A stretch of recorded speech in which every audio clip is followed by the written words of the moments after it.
చెప్పనా? ఇతను ఆశీర్వదించబడ్డాడు కదా. సరే, ఇతని గురించి చెప్తాను. ఇతను ఆశీర్వదించబడ్డాడు కదా. రోడ్డు మీద మనం అందరం వెళ్తున్నాం. ఎవరైనా బిచ్చగాడు వచ్చి మంచిగానే కనిపిస్తున్నాడు పైనుంచి కిందకి, కొంచెం డ్రెస్సింగ్ మాత్రం బాగాలేదు, చినిగిపోయిన డ్రెస్ వేసుకున్నాడు. అన్నం తినడానికి ఆకలేస్తుంది, డబ్బులు లేవు అని అడిగాడు అనుకుందాం. మీ సమాధానం ఏంటి?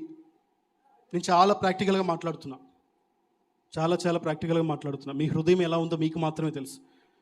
కాళ్ళు చేతులు పనిచేసే ఒక మంచి వ్యక్తి మంచిగానే కనిపిస్తున్నాడు పైనుంచి కిందకి, కొంచెం క్లాతింగ్ మాత్రం బాగాలేదు తన దుస్థితిని బట్టి. వచ్చి నువ్వు బండి మీద వెళ్తుంటే బండి మీద, నువ్వు సైకిల్ మీద వెళ్తుంటే సైకిల్ మీద వచ్చి అడ్డుపడి ఆగి సహాయం చేయండి, ఆకలేస్తుంది అని అడిగాడు అనుకుందాం. నువ్వేం చేస్తావు చెప్పండి?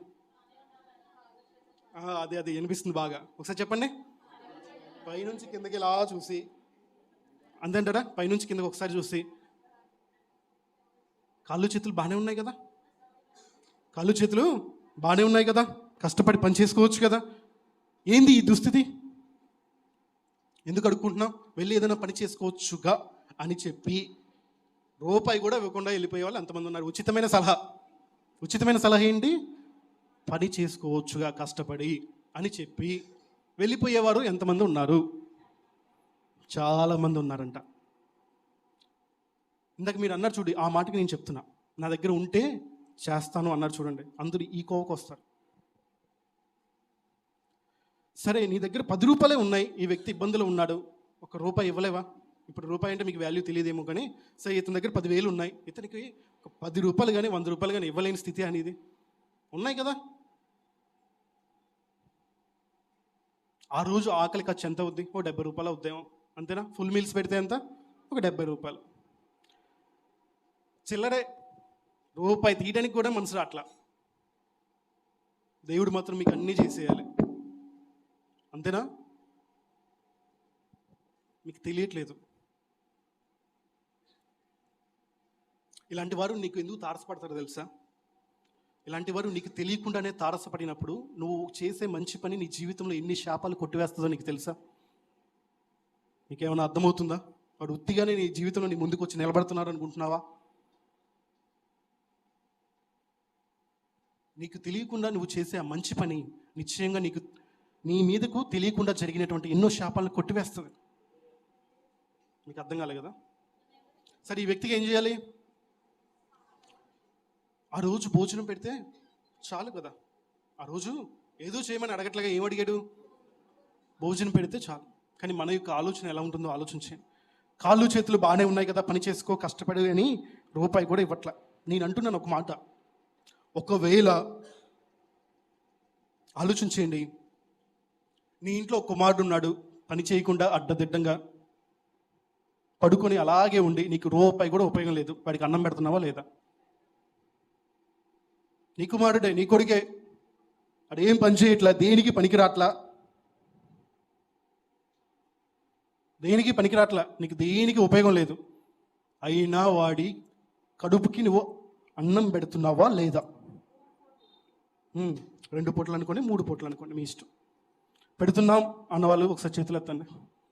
నాకు తెలిసి ఏ తల్లి పెట్టకమాందు, ఏ తండ్రి పెట్టకమాండు.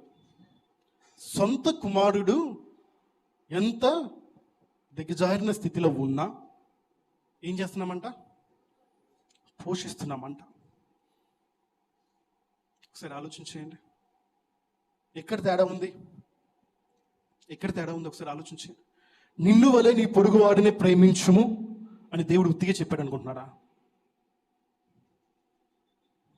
ఇంకెక్కడ ప్రేమ? సహాయం చేయలేని ప్రేమ, ఒక పూట ఆకలిని తీర్చలేనిది నిజమైన ప్రేమ.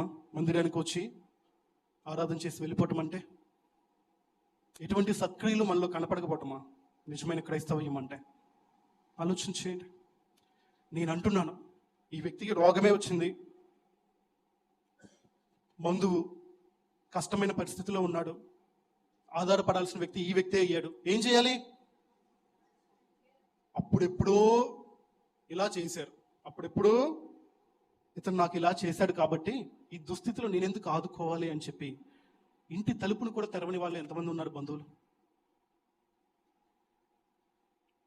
ఎంత కఠినమైన హృదయాలు సంఘంలో ఉంటున్నాయో ఒకసారి ఆలోచించండి. ఈ వ్యక్తికి సహాయం చేయలేవా? అనారోగ్యం కలిగింది, ఇతనే ఆధారమయ్యాడు, ఏం చేయాలి చెప్పండి? ఇప్పుడు హాస్పిటల్కి తీసుకెళ్ళడానికి చేతులు రాట్లా, చేయగలిగిన సహాయం చేయడానికి నీకు చేతులు రాట్లా, కానీ ఏమొస్తుంది? నోడు వస్తుంది. ఏంటంట? నోడు వస్తుంది. నోడు మాత్రం లెగుస్తుంది. అదేంటో అర్థం కాదు. మోసకరమైన హృదయం కాదా? ఎంత మోసకరమైన హృదయం మనలో నివసిస్తుందో ఒకసారి ఆలోచన చేయగలరా? ఎంత కఠినమైన హృదయాలు మనం జీవిస్తున్నాం ఒకసారి ఆలోచన చేయగలమా?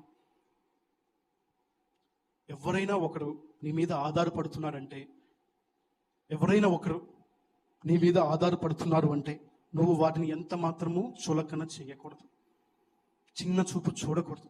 ఎంత దుస్థితి కలిగితేనే అతను అన్నిటినీ అధిగమించి నీ దగ్గరకు వచ్చి సహాయానికి చేతులు చాచుతాడు. ఏంటంట? ఎంతో దుస్థితి కలిగితేనే నీ దగ్గరికి వచ్చి సహాయానికి నీ దగ్గరికి వస్తారు. ఒకసారి ఎప్పుడైనా ఆలోచించగలవు? ఒకసారి పిచ్చగడి స్థానంలో నిన్ను నీవు చూసుకోగలవేమో? ఈరోజు నీకు ఇచ్చిన దేవుడు ఇచ్చిన స్థానం ఏంటి? ఎప్పుడైనా ఆలోచించగలవా? మనల్ని మనం చూసుకోలేం కదా, ఎంత మాత్రం కూడా చూసుకోలేం. రేపు ఎప్పుడైనా నీకు ఎవరైనా తారసపడితే ఏం చేస్తారు? నిజంగా బిచ్చగలు తారసపడితే ఏం చేస్తారు? వాడి కండిషన్ ఎలా ఉందో నీకు అనవసరం. అప్పుడు నువ్వేమీ లాజికల్ తీయక్కర్లా. నీ కంటికి కనిపించిన దాన్ని బట్టి నువ్వు పని చేసుకోరా, చేతులు బాగానే ఉన్నాయని చెప్పడానికి నువ్వు సరిపోవు. దేవుడు నీకు మంచి స్థితి ఇచ్చాడని చెప్పి నోరు తెరవకప్పుడు ఎదుటివాడి దుస్థితిని బట్టి, ఇది కనుక మీకు అర్థమైతే మొత్తం అర్థమైపోద్ది. అర్థమవుతుందా? ఏం చేయాలి? మారు మాట్లాడకుండా. ఈ వ్యక్తి ఏమడిగాడు చెప్పండి? ఆకలేస్తుంది, అన్నం పెట్టమన్నాడు కదా, అది పెట్టగలిగితే చాలు.